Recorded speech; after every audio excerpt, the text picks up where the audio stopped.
So this is the type of activity we have going on in this hobby. I say, it, let's take it over.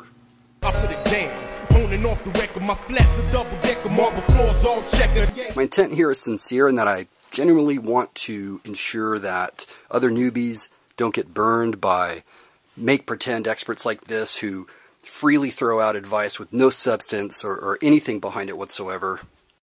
Nothing realer than niggas getting they skrilla like a gangster, a killer, and Mac will be the dope dealer.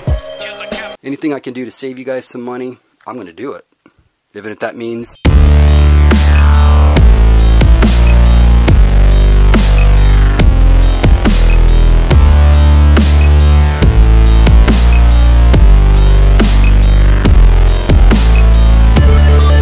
If you're new, I want to assure you everything that you see in here is true.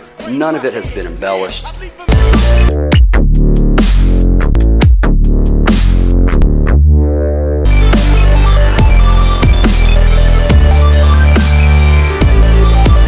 I'm stating this because it does seem surreal. And that's one of the reasons I'm trying to bring awareness to this. If you stretch your wheels out, it's going to put strain on your bearing. This is where I'm here to tell you that is complete nonsense. I'm watching his ass. It's a target-rich environment as well. Run that shit, Jay. Towel, aluminum clutch shoes last 2 or 3 times longer than anything else out there, which is not just untrue, it's the opposite. You know, no offense or anything, man. This is just, I owe it to people to let them know this. You are a fraud.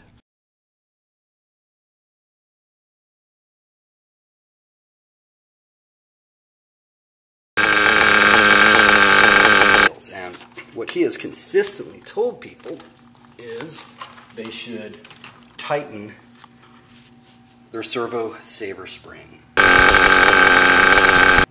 The best way I can explain it is, per his MO, that makes no sense whatsoever. Even though he has never owned a works racing.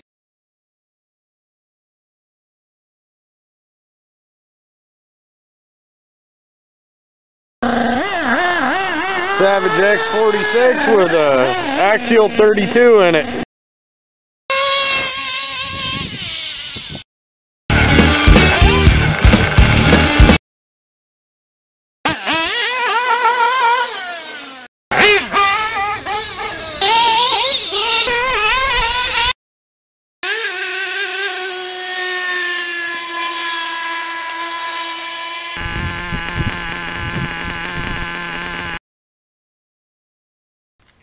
Hey, also Nitro C Nerds here. It's been a while since I've busted a Savage myth. That's not for lack of content, lack of wives' tales, a lack of blowhards out there on the internet, jibber-jabbing, talking that junk, that nonsense, no idea what they're saying, and basically making chumps out of my fellow newbies. That's not happening. Now, to be fair, these myths that I bust in this series, well, I typically try to challenge, enlighten, inform, discuss, whatever you want to call it, the content prior to putting it in this series, but in this particular instance, they won't let me. So, you know, you get these guys on the forums doing that, and then I try to say, well, no, I don't think that's right. Let's discuss it. And they go, no, you're banned. So I'm going to have my say, right? I mean, that's just fair is fair. And it's nothing to do with me. Again, I just want to make sure people don't get duped, because there's some guys out there duping. All right. So let's talk Savage brakes. I'm a bit in a quandary because typically in this series, as you guys have seen, when I start doing that, which I do, I also like to do this.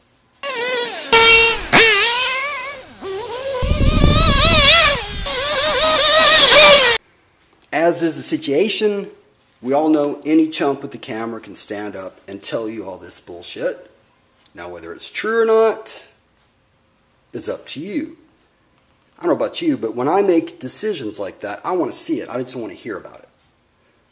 Unfortunately, though, you see the state of my Savage right now. So I'm unable to show you everything. Plus, I went outside to do some other things RC related. Damn. But we'll do it like this. When I'm done, you guys simply comment below and tell me what you'd like to see. And I give you my word, within 7 days from publishing this, I'll do it. Brake specific, right? So as an example, well, we'll get into this a little bit later. Just put down what you want to see and hold me accountable. Now, the reason I decided on this topic is because I was going through my irritainment sites, and HPISavageForum.com is one of them. Jam Racer 1 is the self-acclaimed expert there, and I make no bones about it. On a level of 1 to 10, right? With 1 being like just newbie, like first day in the hobby, and 10 being Adam Drake. I would say that this guy's probably a 2. That is real shit right there, guys. Okay, I'm not just saying it. I'm proving it. In this specific example, he's telling a newbie how the torque, the strength of a throttle servo will affect the braking. It'll make it brake better. His exact words are,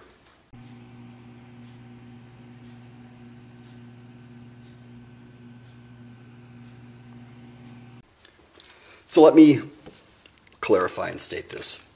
The throttle servo does not affect how well the Savage brakes or doesn't brake. Again, the throttle servo plays no role in how well the Savage brakes. It does one thing. It either stops the Savage or it does not stop the Savage, okay? Let's get into a little bit more detail here. When you brake, the intent is to stop the vehicle, right? We have to come to some form of mutual purpose here, and that is, we understand the intent of braking is to stop a vehicle. Now, absolutely, there are varying degrees of how you stop. I mean, there's brake bias. You can have it a little bit stronger in the front, the back, all that. But again, the idea is you come to a stop and or slow down. You exert, you're proactive in stopping the momentum, okay? How about that? So what the servo's job is to essentially move a lever that then applies the brakes. Okay. Now, the way it works is we have this lever. I'm going to go into a whole lot of detail, don't worry, but it's got this little lever. You apply the brakes. This rod, okay, gets moved this way to the left, like this, okay, as you can see here. And when this rod is moved to the left, inside of there, there's a little cam. When you brake, the intent is to stop the vehicle, right? We have to come to some form of mutual purpose here, and that is, we understand the intent of braking is to stop a vehicle. Now, absolutely, there are varying degrees of how you stop. I mean, there's brake bias. You can have it a little bit stronger in the front, the back, all that. But again, the idea is you come to a stop and or slow down. You exert, you're proactive in stopping the momentum, okay? How about that? So what the servo's job is to essentially move a lever that then applies the brakes. Okay. Now, the way it works is we have this lever. I'm going to go into a whole lot of detail, don't worry, but it's got this little lever. You apply the brakes. This rod, okay, gets moved this way to the left, like this, okay, as you can see here. And when this rod is moved to the left, inside of there, there's a little cam right down behind here that moves these calipers forward, applying pressure on the brake disc here, stopping the drive shaft, all right? That's it. The lever moves, pushes a little metal thing out, pushes that forward. This then kind of goes up against the out drive and it just stops this from turning. Here's another example, just another brake assembly. But ideally, you can see I'm just going to take this out, but right behind here, it goes inside of here. It's a little cam that when that post turns, it pushes it out. That then pushes these things out. It's not rocket science. It's beautifully simplistic in my opinion, all right? That's it.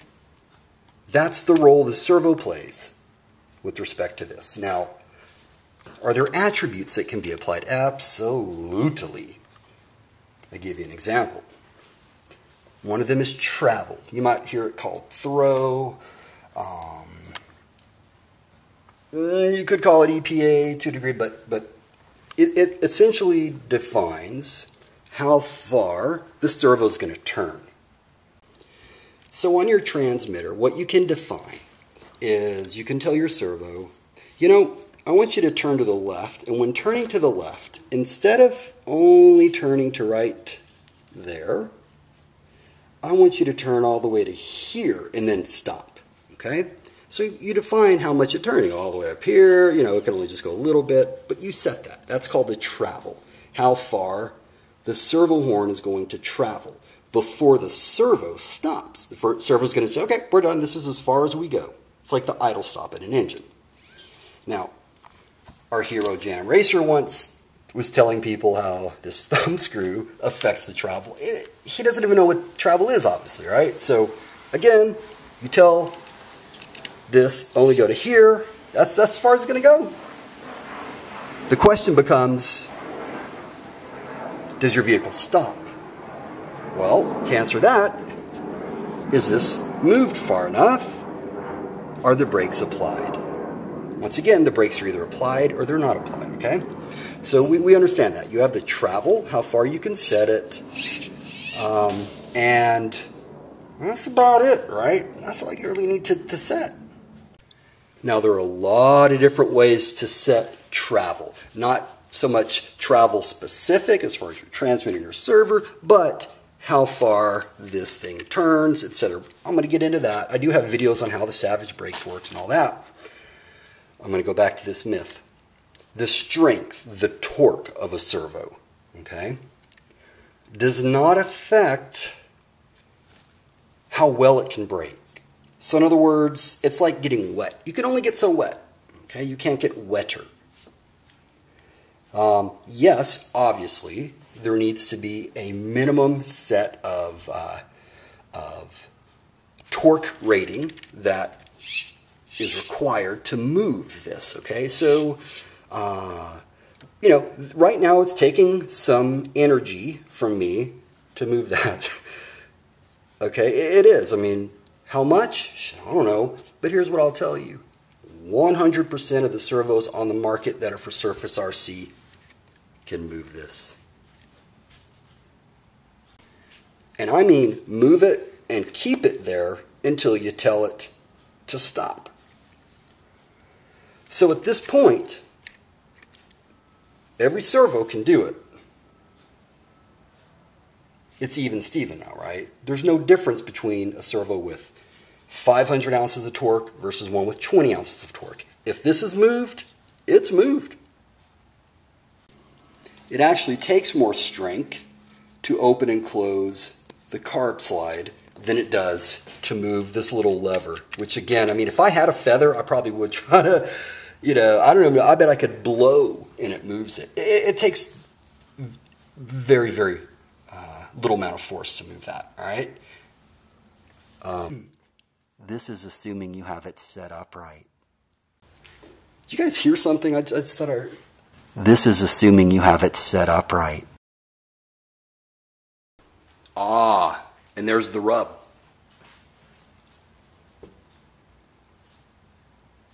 Throw everything out the window if your linkage is not set up correctly. Oh yeah, I'm going to be talking about the Off the Throttle mod coming up. You see what I have here, right? Stockaroni, baby. Stock a effing roni. Alright, that was gay. But still, I'm rocking the stock. And it's not like because I don't know about the throttle linkage mod, or I don't have the parts for it, or any of that. I mean, I got it all, right? I've tried it all. Trust me. I know what I'm talking about here. And, well, that's another video, but see what I'm rolling here. Now, you might notice I do have a torque throttle servo on there.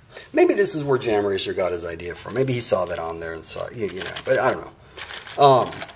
But ignore that. I'll put it that way. I've got so many servos and I throw them on and off and I do all sorts of testing.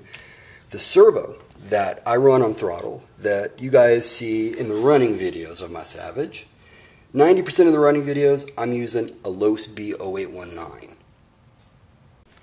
Alright, so it pretty much, well not pretty much, it does all come down to the amount of force that's needed to turn this thing.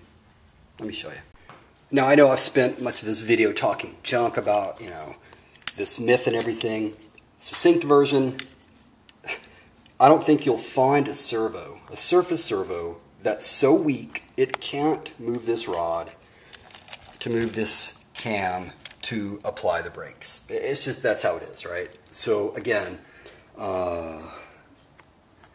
you know, I'm not all about this. Now I've got a whole bunch of these old cheap ass servos right here to go along with the not so cheap servos. So like this one here, that's brand X. That came with my Exceed Forza. I don't even know what that is, but I'll find one that, you know, is as low as torque setting I can get, and I'll show you. I'm going to do stoppies with it. And of course, as always, I don't care about all the, you know, all that scientific hypothesis, hyperbole, all that bullshit that goes along with it. I only go by what I know. Why do I care? It's real simple. I don't want any of my fellow newbies getting duped into going out buying an expensive throttle servo when it's not needed. Okay, so anything you want to see done on a cheap servo, I'll do it. And I'll tell you what, I mean, buy me the cheapest servo you want, and I'll do it. I mean, it's whatever I need to do to prove to anybody that has, you know, any doubts or whatever, because I understand, you know, this right here, that's only goes so far, but you'll see it. So there's one guy on my channel, I don't remember who it was or whatever, but he was talking about how you have to do this off the throttle mod to do stoppies and stuff. Let me address that. So yeah, my challenge is there, okay? Because I'm about to put this thing back together because I'm starting to get in my Savage mood, you see. My challenge is there. I can do anything with this Savage with the cheapest servo, throttle servo that you can think of, than you can do with the most expensive throttle servo that you can think of, okay? Because the worst thing in the world you can do in this hobby, in my opinion, is get yourself in a situation to where you make an investment and you front about it. And basically, so you get this servo, you can't tell a difference, you know it, but you start telling people, man, that's badass, I can tell the difference and all that. That's very dangerous, guys, because what happens, you go down a slippery slope. You start, you know, getting into that make-believe pretend world. I've had a lot of guys, and I'm being dead serious, I've had a lot of guys that I've had to kind of, you know, slap down a little bit as far as them talking junk and all this BS that, you know, to people, and later on they've kind of told me, yeah, I just got carried away. Just some friendly advice. I am going to continue my setup series for bashers soon, but, you know, I think one video I'm really, really excited about doing concerns the Savage and sway bars. Because I think that it's there's a lot of misinformation, of course, about sway bars and the Savage and how to use them and when to use them and why to use them and all that stuff. And again, I'm a newbie, but I'm a newbie who's tried a whole lot of sway bars on different vehicles, including the Savage, and all I can do is tell you and show you what I've learned.